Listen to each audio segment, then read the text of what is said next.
Hey, welcome to another mobile gamer episode of GeekOutdoors.com. And as you probably just saw, today we're playing Splatterhouse by Namco, 1988. Now, Splatterhouse, it's really a cult classic. I mean, I didn't really know about this game really until this came out on the TurboGrafx, and I was just like, this looks so awesome. I mean, it looked really, really violent, and the first thing you think of right when you see it is Jason Voorhees from the Friday the 13th series, because that's actually what he looks like. Now, this game, it was, I guess in a way, it was remade for the modern age, I guess, on the PlayStation 3, if I remember correctly, and it was not very well received. Now, for the original Splatterhouse, there was also a sequel on the Sega Genesis. There was a Splatterhouse 2, and I can't remember if there was any other versions, but the one that most people all know and love is Splatterhouse, the original.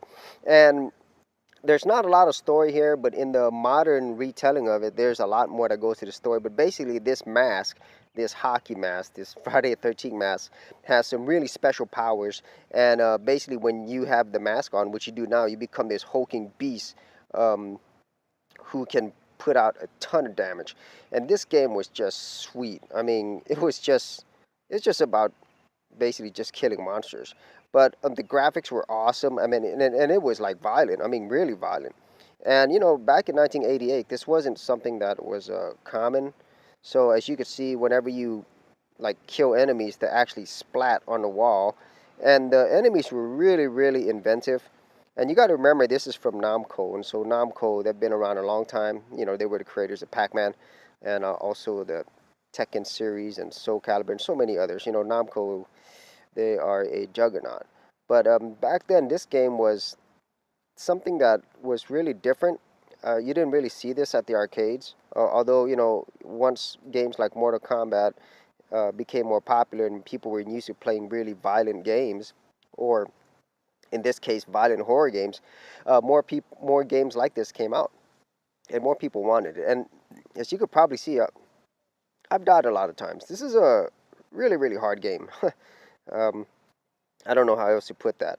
Now, the arcade version, the TurboGrafx did a really, really good job of getting close to the graphic quality of this.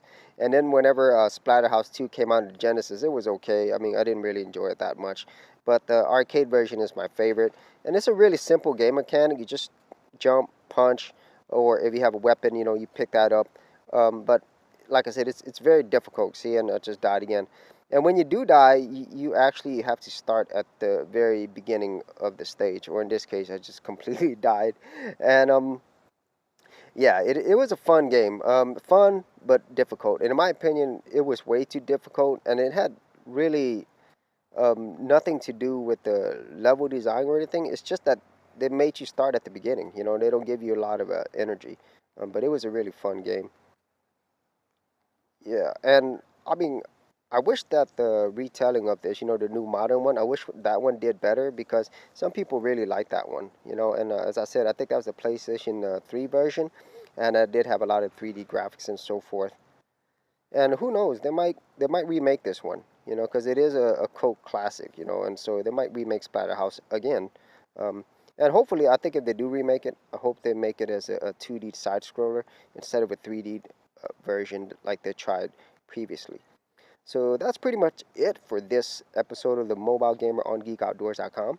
If you remember playing Splatterhouse or the sequels or the modern version of it, please leave your comments and ideas below.